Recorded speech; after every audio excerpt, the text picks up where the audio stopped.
Today the roles have been reversed. In any event, at the moment with us from the Aam Aadmi Party, we have our old friend, Advocate Sandeep Katke Sahab. Sandeep Katke Sahab, namaskar. नमस्कार नमस्कार नमस्कार sir. जय हिंद, जय महाराष्ट्र, जय भवानी, जय Shivaji. Vande Mataram sir.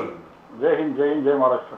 Sir, Arvind Kejriwal साहब ने कहा है कि zero tolerance for drugs, zero tolerance for drug smugglers, zero tolerance for drug distributors. Bhagwant Mann साहब ने भी वही कहा है. और उसमें वो खेरा साहब जो हैं, हमारे कांग्रेस के जो एमएलए हैं, वो बेचारे अरेस्ट हो गए. आवाज ब्रेक हो रहा आपका. सर, अभी आ रही है आवाज? Sir, can you hear me? Sandeep काटके साहब, कैन यू हियर मी? हाँ बोलिए. थोड़ा डिस्टर्बेंस है, मतलब क्लियर आवाज नहीं आ रही. Can we correct the audio, please? Can someone be kind enough to correct the audio, please? Mr. Sandeep Katke cannot hear me clearly. Pradeep ji, why don't you try? Sir आपकी आवाज नहीं आ रही बराबर. Katke sahab, you can hear us now? हाँ अभी आ रही है. Okay. Pradeep ji, आप सवाल पूछें. बजाज साहब वही पूछ रहे थे कि केजरीवाल साहब zero tolerance where drugs are concerned, drugs के माफिया को खत्म करेंगे. उन्होंने कहा कि नशे के तस्करों को जेल में भेजेंगे और उन्होंने भेजा सीनियर कांग्रेस लीडर को भेजा. बट क्या ये सब चीज फिक्शन हो गया है आम आदमी पार्टी और कांग्रेस के बीच में? बिग फिक्शन वे सीएम मान साहब बोल रहे कि नो टॉलरेंस, केजरीवाल साहब बोल रहे no tolerance, we are not going. तो हाउ डू यू सी इस फिक्शन को मिटाएंगे कैसे काटके साथ कांग्रेस और जो तनाव पैदा हुआ आम आदमी पार्टी के बीच में? देखिए इसको बोलिए आवाज आ रही है आपको? बहुत अच्छी तरह आ रही सर, आपकी आवाज बहुत अच्छी तरह आ रही. बोलिए. हाँ, तो इस चीजों को राजनीतिक दृष्टिकोण से मत देखिए, क्योंकि पंजाब जो है, पंजाब ड्रग के लिए एक मतलब बहुत ही ड्रग के बारे में बहुत ही सेंसिटिव ऐसा प्रदेश है. पंजाब में काफी पहले भी इंसिडेंट हो चुके हैं. ड्रग की वजह से वहाँ की युवा पीढ़ी के ऊपर काफी असर हो चुका है. लेकिन अब वहाँ पे आम आदमी पार्टी की सरकार है और आम आदमी पार्टी हमेशा देश के भले के बारे में काम करती है. इसके लिए अगर नशे की वजह से या ड्रग्स की वजह से देश के युवकों की हानि हो रही है, मतलब देश के भविष्य की हानि हो रही है, अरविंद केजरीवाल इसमें किसी प्रकार का कॉम्प्रोमाइज नहीं करना चाहते. इसलिए उनकी ड्रग्स के बारे में जीरो टॉलरेंस पॉलिसी है. भले वहां पे कोई भी हो, everybody equal in the eyes of law. तो वहां पे जो भी कार्रवाई हो रही है वो कानून के दृष्टिकोण से हो रही है. और ये पूरे वहां के जितने भी बड़े बड़े लोग रहेंगे या उधर के जो भी कमर्शियल ड्रग पेडलिंग करते रहेंगे, उनके लिए भी एक बड़ा मैसेज है कि अरविंद केजरीवाल की सरकार, भगवंत मान जी की सरकार, आम आदमी पार्टी जो है, ये ड्रग्स के बारे में किसी को भी नहीं छोड़ती. तो एक बहुत बड़ा मैसेज जो है वो वहां पे भगवंत मान जी ने देने की कोशिश की है. मैं समझता हूँ कि आने वाले समय में वहां के जितने भी बड़े बड़े जो पेडलर्स रहेंगे या जो भी छुपके से ड्रग का कारोबार करते हैं, उन सभी के लिए एक बहुत बड़ा मैसेज जो है इस माध्यम से छोड़ा है. इसके लिए ड्रग्स के लिए जीरो टॉलरेंस पॉलिसी इस देश के लिए काफी जरूरी है, जो अरविंद केजरीवाल कर रहे हैं. काटके साहब, बट वहां पर बंद नहीं होता. केजरीवाल साहब ने आगे जाकर कहा कि आज देखो कितने डेवलपमेंट हो रहा पंजाब में. इससे पहले Punjab was known for corruption. Punjab का नाम उठते ही करप्शन से जुड़ जाता था. और आगे जाके केजरीवाल साहब कह रहे हैं कि ये पुराने सरकार ब्रेड बनाने वाला से लेके ढाबे वाले तक सबसे हिस्सा मांगता था पुराने सरकार. नाउ ये तो आप एक ड्रग्स नहीं है, ये हर चीज आपने पुराने सरकार को करप्ट बोला है. आपने बोले कि आप गरीब से गरीब लोगों से हिस्सा मांगते हैं, जो ढाबे वाले उनसे हिस्सा, ब्रेड बेचने वाले से हिस्सा मांग रहे. तो ये क्या कांग्रेस भी अटैक नहीं हो गया खड़गे साहब? अब कहां जो करप्शन बोले, करप्शन का नाम जब भी बात करेंगे पंजाब से जुड़ा हुआ था. ब्रेड वाले से टका लेना, ढाबे वाले से हिस्सा लेना. तो how do you see that? Because बहुत स्ट्रॉन्ग स्टेटमेंट है केजरीवाल साहब का, वेरी वेरी स्ट्रॉन्ग. देखिए, केजरीवाल जी का मॉडल ऑफ गवर्नेंस जो है वो नॉन करप्शन के ऊपर है, यानी करप्शन के लिए जीरो टॉलरेंस पॉलिसी है. केजरीवाल का मॉडल जो है वो डेवलपमेंट का मॉडल है. वहां पे विकास को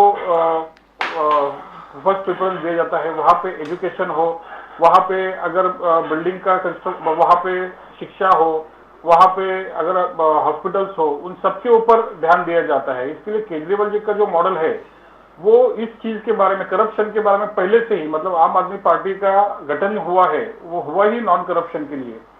मतलब जहां जहां करप्शन है वो करप्शन को उखाड़ के फेंकने के लिए आम आदमी पार्टी का जन्म हुआ है। इसके लिए ये सब चीजें अगर होती है तो मैं समझता हूँ इसमें कुछ गलत नहीं है।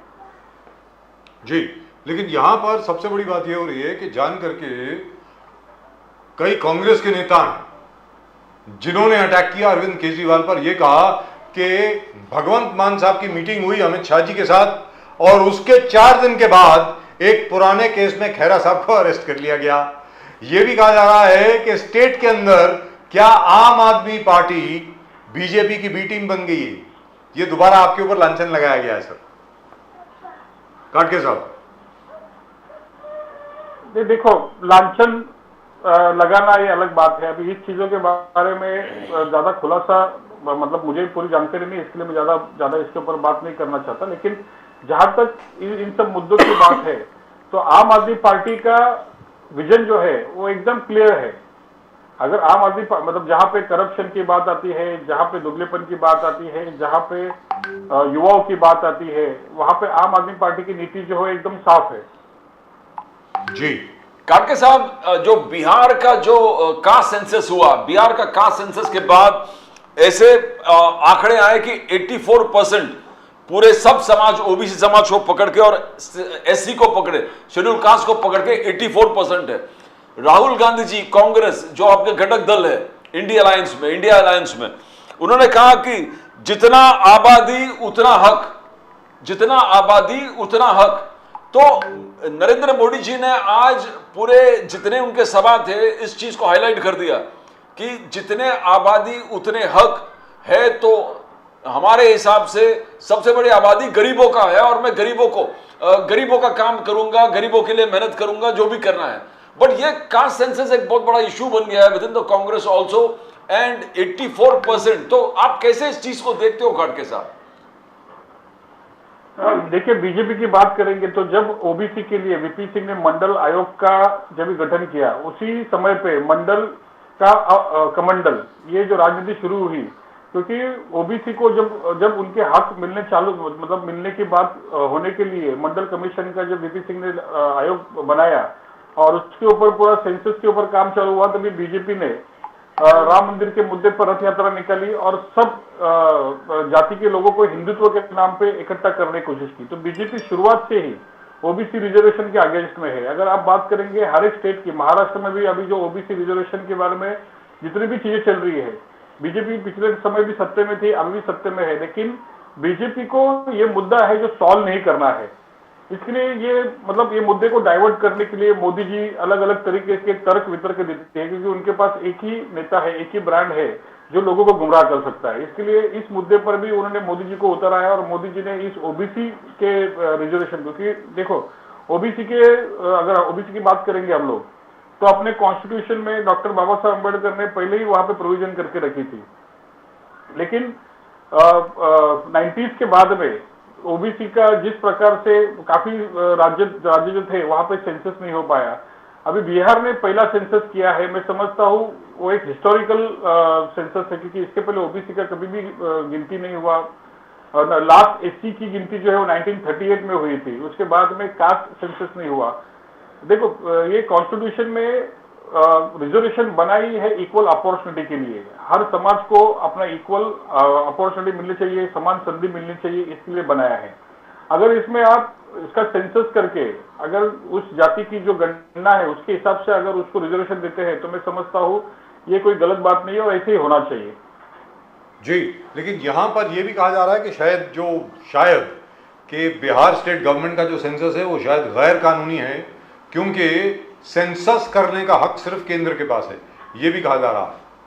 ये कानूनी स्थिति क्या है सर संदीप पाटके? अगर केंद्र सरकार का ऐसा कहना है कि सेंसस करने का हक सिर्फ केंद्र सरकार को है, तो बिहार ने जो सेंसस किया है उसको केंद्र सरकार अप्रूव करे, क्योंकि सेंसस तो होना चाहिए। विदाउट सेंसस आपको आपके प्रदेश की जाति न्याय परिस्थिति की कैसे इंफॉर्मेशन मिलेगी? जी, दुरुस्त बात। आपको अगर आपके प्रदेश की जाति न्याय अगर इंफॉर्मेशन चाहिए तो आपको सेंसस तो करना ही पड़ेगा, भले वो केंद्र सरकार करे या राज्य सरकार करे। लेकिन बिहार में अगर चीज की है तो मैं समझता हूँ उनके राज्य के हिसाब से जी। उनको उसका स्वागत ही होना चाहिए। संदीप पाटके साहब, अगर महाराष्ट्र की बात करें, आज की तारीख में, मतलब आज की तारीख में मतलब कल 24 से ज़्यादा पेशेंट जो हैं, बीमार जो हैं, वो परलोक सिधार गए, मृत्यु हो गई उनकी एक हॉस्पिटल में, नांदेड़ में। उसके बाद संभाजी नगर में भी शायद 10 लोग चले गए हैं। और ये भी कहा जा रहा है कि शायद अजीत दादा पवार साहब नाराज़ हैं सरकार से। आज कैबिनेट मीटिंग में पहली बार लाइफ में उन्होंने कैबिनेट मीटिंग मिस करी है, और उनके घर में अभी मीटिंग चल रही है। छगन भुजबल साहब, दिलीप वलसे पाटिल साहब, सुनील तटकरे साहब, सब लोग वहाँ पर हैं। तो ये क्या हो क्या रहा है यहाँ पे इस सरकार को? ये जो ट्रिपल इंजन की सरकार है, 3-3 इंजन वाली जो सरकार है महाराष्ट्र की। महाराष्ट्र में देखो, ये सरकार में ये तो म्यूजिकल चेयर चल रहा है, सबको सीएम कुर्सी चाहिए। अजीत पवार के समर्थक बोलते हैं अजीत दादा को सीएम बनाओ, शिंदे के समर्थक बोलते हैं आने वाले समय में भी शिंदे सीएम चाहिए, फडणवीस के समर्थक बोलते हैं कि फडणवीस ही सीएम बनना चाहिए। तो ये जो म्यूजिकल चेयर चल रहा है महाराष्ट्र की राजनीति में, जनता के ऊपर किसी भी प्रकार से जनता के ऊपर किसका भी ध्यान नहीं है। नांदेड़ की बात करेंगे तो नांदेड़ में मेडिसिन की कमी की वजह से, ऑक्सीजन की कमी की वजह से वहां पे अभी तक 45 लोग की मृत्यु हो गई, जिसमें तकरीबन 18 या 22 मेरे ख्याल से बच्चे हैं। तो ये जवाबदारी राज्य सरकार की नहीं है।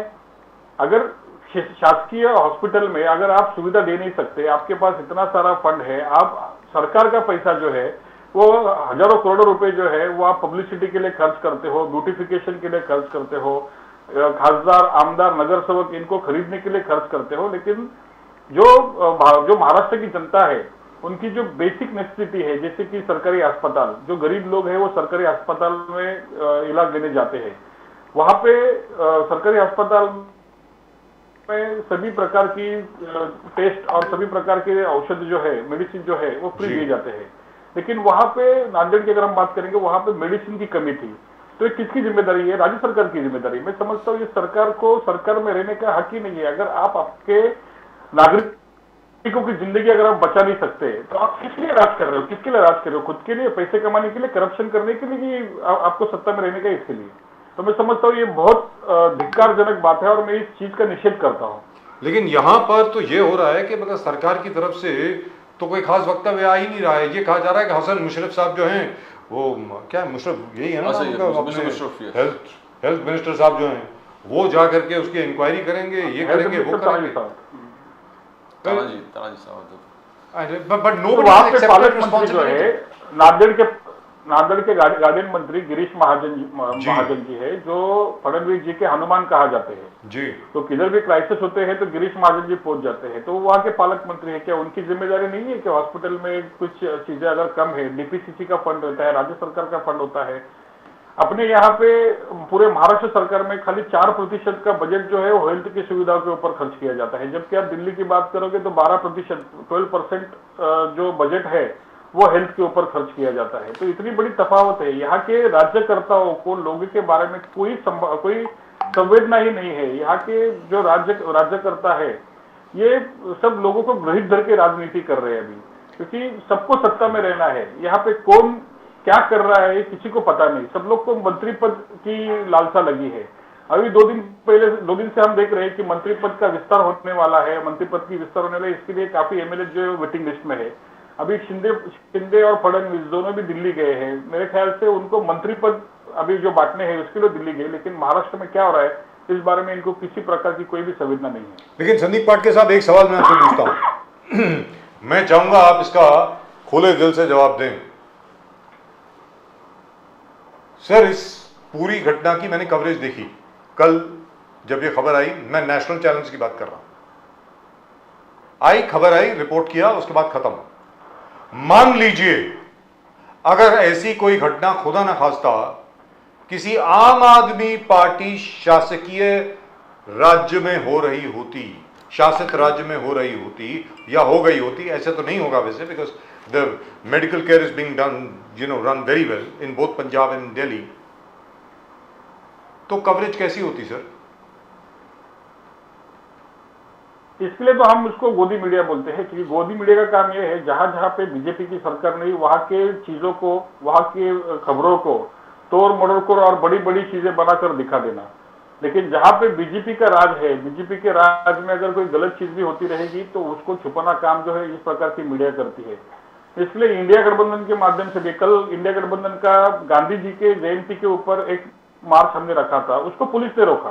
गांधी जी जिसने पूरी जिंदगी अपनी अहिंसा के बारे में, अहिंसा प्रमोट करने में की, हिंसा के खिलाफ लड़ाई करने में की, उनके जयंती के दिन पे अगर कोई कुछ पॉलिटिकल पार्टियां रास्ते पे मार्च निकलना चाहती है, पीसफुल मार्च निकलना चाहती है, तो उसको पुलिस रोकती है और पुलिस उनको अरेस्ट भी करती है और अभी केस भी दर्ज किया है। अगर महात्मा गांधी जी के देश में, मतलब मोदी जी G20 में जाते हैं तो सबसे पहले महात्मा गांधी जी को हाथ जोड़ते हैं, लेकिन यहाँ पर राजनीति की बात होती है तो सावरकर का नाम लेते हैं। इस प्रकार के दोगलेपन की राजनीति जो यहाँ पे चल रही है, मीडिया भी जो है उस प्रकार उसी चीजों को उजागर कर रही है, उसी चीजों को हाईलाइट करती है जो बीजेपी के फेवर में है। इसलिए मैं समझता हूँ कि जो चीजें हो रही है अभी, जो नांदेड़ में हुआ, वो एकदम हृदय द्रावक है। अगर ये जो फैमिलीज आप उनके बारे में सोचिए, जिनके फैमिलीज के लोग वहां पे औषधों के, मतलब मेडिसिन के कमी की वजह से एक्सपायर हुए हैं, जहां पे हॉस्पिटल की जिम्मेदारी है, हॉस्पिटल की रिस्पॉन्सिबिलिटी है कि वहां पे मेडिसिन, जितने भी गरीब जो पेशेंट वहां पे आते हैं उनको मेडिसिन उपलब्ध कराए, लेकिन वहां पे मेडिसिन की कमतरता है। शिंदे फडणवीस हजारों करोड़ की बात करते हैं, 1000 करोड़ रुपए नोटिफिकेशन के लिए दिया, 1000 करोड़ रुपए ये फंड के लिए दिया, 1000 करोड़ रुपए वो फंड के लिए दिया, लेकिन जो बेसिक सुविधा है, यानी हॉस्पिटल जहाँ पे जो गरीब लोग जाके, मरीज लोग जाके इलाज लेते हैं, लेकिन वहां पे इस प्रकार की घटना होती है, तो मैं समझता हूँ ये निंदनीय। और महाराष्ट्र में इस प्रकार की घटना ये काफी निंदनीय है, क्योंकि महाराष्ट्र जो है एक पुरोगामी महाराष्ट्र, एक प्रोग्रेसिव महाराष्ट्र है। महाराष्ट्र में हमेशा हर चीज में महाराष्ट्र आगे रहा है, लेकिन ये जो सरकार है महाराष्ट्र को पीछे लेके जा रही है और महाराष्ट्र की जनता जो है इनके हाथों में। काटके साहब, आप ये नारी शक्ति वंदन अधिनियम को कैसे देखते हो? मोदी साहब का कहना है कि ये हिस्टोरिकल है, इंडियन डेमोक्रेसी में ये एक हिस्टोरिकल अचीवमेंट है, सोशल एम्पावरमेंट ऑफ वुमेन। और इस स्टेज पे 27 साल तक लोग सिर्फ सोचते रहे, मोदी साहब ने 2 दिन में उसको कर दिया। मोदी साहब आगे जाके कहता कि हम नहीं चाहते इसको वोट बैंक में कन्वर्ट करें, हमारा वोट बैंक पॉलिटिक्स नहीं है, हम लोग चाहता है कि this is national welfare and nation building, Modi साहब का कहना है। बट राहुल गांधी जी जो अपने घटक दल है Congress led India alliance, sir ये जुमला है। तो कैसे आप काटके साहब कैसे देखते हो उसको? देखिए, महिला रिजर्वेशन किया, किसी ने विरोध नहीं किया, सबने उसका समर्थन नहीं किया। अगर कुछ चीज अच्छी होती है तो जाहिर सी बात है सब लोग उसका समर्थन नहीं करेंगे। लेकिन मोदी शाह जो है ये 24 घंटा इलेक्शन के मोड में रहने वाले लोग हैं। ये कोई भी चीज करते हैं उसके पीछे कुछ ना कुछ उनका इलेक्शन का मकसद होता है, कोई भी चीज बिना मकसद के नहीं करते। तो ये जो है ये इन्होंने ये जुमला ही दिया है, क्योंकि महिला रिजर्वेशन जो है 2024 में लागू होने वाला नहीं है, उसके लिए फिर से सेंसस करना पड़ेगा। सेंसस करने के बाद में डिलिमिटेशन होगा, डिलिमिटेशन के बाद में ये रिजर्वेशन जो है 2029 में लागू होगा। लेकिन सिर्फ ये स्पेशल इन्होंने जो सेशन पार्लियामेंट्री जो अभी यहाँ पे भराया और स्पेशल सेशन में इन्होंने ये कार्ड आगे किया कि मोदी सरकार जो है वो महिलाओं के बारे में सोचती है। तो ये सिर्फ इनका इलेक्शन के लिए, और जो अभी आने वाले समय में जो इलेक्शन आ रहे हैं, अगर आपको महिलाओं की इतना चिंता है, महिलाओं की इतनी चिंता है, तो महिलाएं सबसे पहले अगर किससे त्रासित है, किससे परेशान है, वो है महंगाई से। आप उसके लिए क्या कर रहे हो?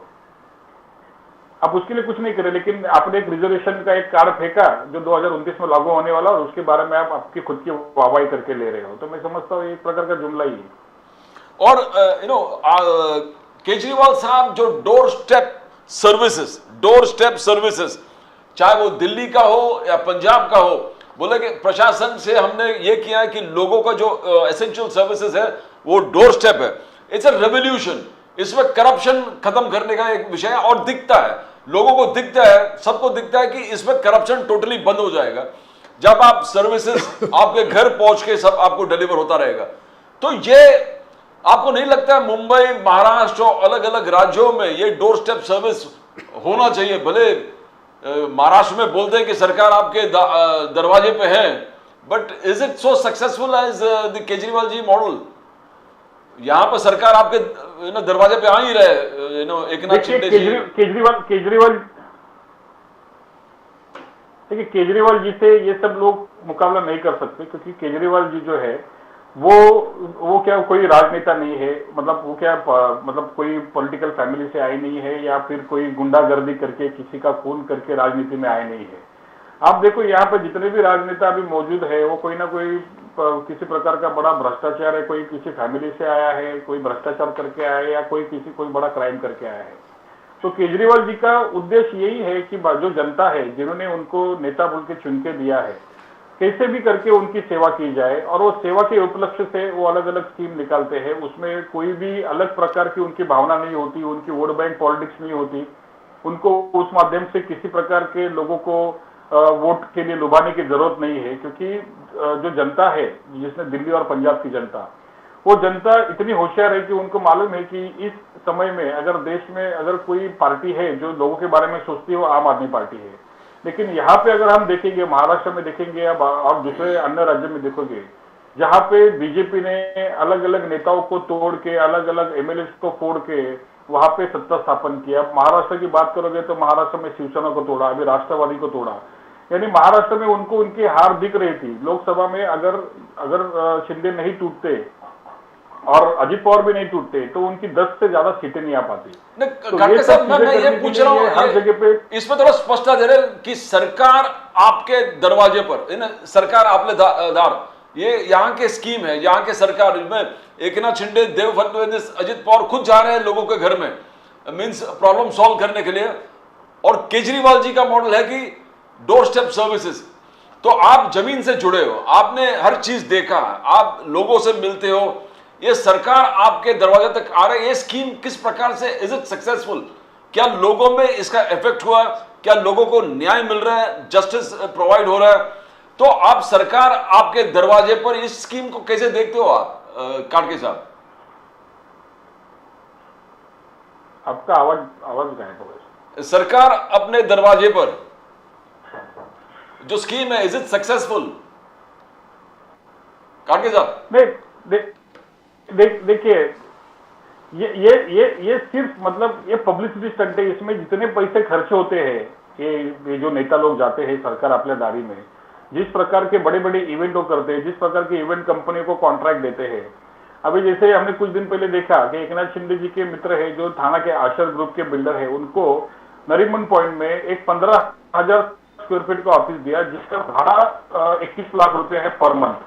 और वहां पे मित्र नाम की एक संकल्पना उन्होंने वहां पे बनाई और उसके माध्यम से कुछ सेवा देने की कोशिश कर रहे हैं।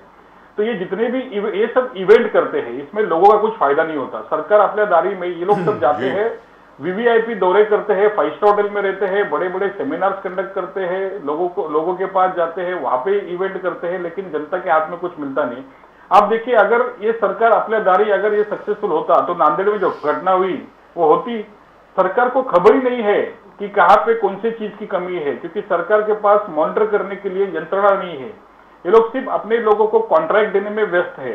जो भी अलग अलग स्कीम आती है तो कैसे करके अपने कार्यकर्ताओं को, अपने जो बिजनेस पार्टनर्स है उनको कैसा लाभ पहुंचाया जाए, इस प्रकार का काम है सरकार करती है। तो सरकार अपने दारी में, सरकार जनता की दारी नहीं जा रही, तो सरकार कॉन्ट्रैक्ट करके और जो उनके कार्यकर्ता है उनके दारी जा रही है और उनको फायदा पहुंचा रही है। लेकिन संदीप काटके साहब, यहाँ पर जो प्रदीप जी ने सवाल पूछा आपसे, बहुत अहम सवाल है, बहुत ही ज्यादा अहम सवाल है, क्योंकि ये केजरीवाल जी का आइडिया था कि घर घर में किसी को बाहर आने की जरूरत नहीं है। जैसे नॉर्मल सर्विसेज के लिए लोगों को बाहर जाना पड़ता था, किसी का डेथ सर्टिफिकेट हो गया, किसी कुछ होगा, वो तो खैर आप कंप्यूटर से ही डाउनलोड कर सकते हैं। और उसके अलावा जैसे राशन है, राशन की जो स्कीम है आपके घर पे ही डिलीवर हो जाएगा, and so on and so fourth. उसको लेफ्टिनेंट गवर्नर साहब ने मना कर दिया और अभी तक वो बैंड है। लेकिन वो उन्होंने पंजाब में लागू किया है और पंजाब में बहुत सक्सेसफुल है, मतलब स्पेशली फॉर सीनियर सिटीजन्स, कि उनको अब लाइन में लगना नहीं पड़ता है। जिस दिन उनको राशन मिलना है उसी दिन सरकार की तरफ से कोई ना कोई आ जाता है उनके घर पे और वो सारी जो भी सर्विसेज उनको चाहिए मिल जाती है। काटके साहब, आपको आवाज आ रही है? काटके साहब, आपको आवाज आ रही है सर? हाँ, आ रही है जी। तो इस किस्म की स्कीम जो है वो बाकी स्टेट गवर्नमेंट्स स्पेशली महाराष्ट्र में क्यों लागू नहीं करते? काटके साहब, नहीं, वो तो अभी जो सरकार जो सरकार में है उनको पूछना चाहिए क्यों लागू नहीं करते, क्योंकि अगर आप इस प्रकार की सुविधा दोगे तो आपको करप्शन करने को मिलता नहीं है जी। इसके लिए आप अलग माध्यम से, कॉन्ट्रैक्टर के माध्यम से ये सब सारी चीजें करते हो। डायरेक्ट जनता के सेवा के लिए आपके पास कुछ नहीं है, आपके पास जो भी है वो आपके कार्यकर्ता, आपके जो कॉन्ट्रैक्टर के उनके माध्यम से करने के लिए। इसके लिए अगर ये चीजें यहाँ पे क्यों नहीं होती, इसका सवाल तो यहाँ की सरकार को पूछना चाहिए। लेकिन आपसे पूछ रहा हूं, क्या कभी होंगी जब तक ये सरकार रहेगी? देखो, सबसे पहली बात है इंटेंशन की। सरकार की इंटेंशन क्या है? ये सरकार की इंटेंशन जनता को सुविधा देना नहीं है। ये सरकार की इंटेंशन उद्धव ठाकरे को कैसे हानि पहुंचाना, शरद पवार को कैसे हानि पहुंचाना, कांग्रेस को कांग्रेस मुक्त भारत कैसे करना, ये इनका इंटेंशन है। इनका इंटेंशन सरकार चला के जनता को फायदा देना है ही नहीं। इसके लिए इनसे तो मुझे कोई प्रकार की अपेक्षा भी नहीं है। और एक और बड़ी अच्छी खबर आई है कल कि जो कमर्शियल एलपीजी सिलेंडर जो है रेस्टोरेंट्स वगैरह में, ढाबे पे वगैरह वगैरह जो इस्तेमाल होता है, उसकी कीमत जो है बढ़ा दी गई है 209 रुपए से।